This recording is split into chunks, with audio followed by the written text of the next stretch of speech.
1, 2, 3, boom! Panis! What is up mga guys? Maganda nga pala ang araw ko ngayon. Pinadalhan nga pala ako ni Helston ang headlight LED. Ito nga pala ang K5 na merong 25,000 lumens. Tapos 55 watts lang ang kinukuha niyang power. Ang sakit nga pala na pinili ko ay H4. H4 kasi ang sakit na kailangan ko. Mabilis lang din pala itong ni-ship. Parang hindi lang nag 1 week eh. At ang kinagandahan pa nito guys ay pasado. Kahit maliwanag yan ay pasado pa rin. Yung dating headlight ko nga pala ay Neo Glow na tricolor. May white, yellow, tsaka white yellow.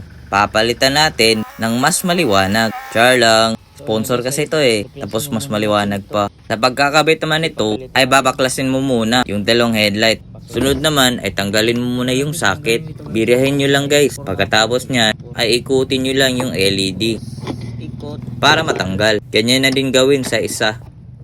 Ito nga pala nang ipapalit natin guys. Mga palang Helston K5 na 26,000 lumens. Medyo mas mabigat tong K5 kumpara sa isa kong LED. Ikabit to guys. Tanggalin muna natin to itong adapter. Kung anong LED ang gamit mo, ganyang adapter na din ikabit mo. Para swak lang talaga siya. Ito siya, may adapter na guys. Tanggalin mo na lang ito. I-push mo lang yung pin para matanggal.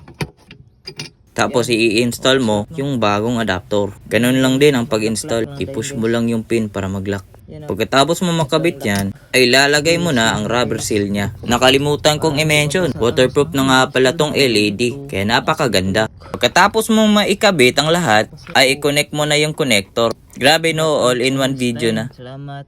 Thank you. Kasama na ang pag-introduce, installation, at pagpapakita kung gaano kalakas. Kahit nga pala umaga, ay parang nakakasilaw pa rin itong high niya. Ganito to kalakas. Kita nyo naman, gaano kahaba ang kaya niya makita. Tapos malakas pa. Hindi to nabibili sa TikTok, pero nabibili to sa Shopee.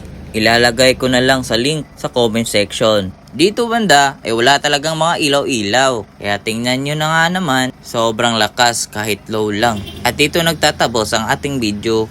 Bye bye, maraming salamat, thank you. Sorry, okay, bye bye.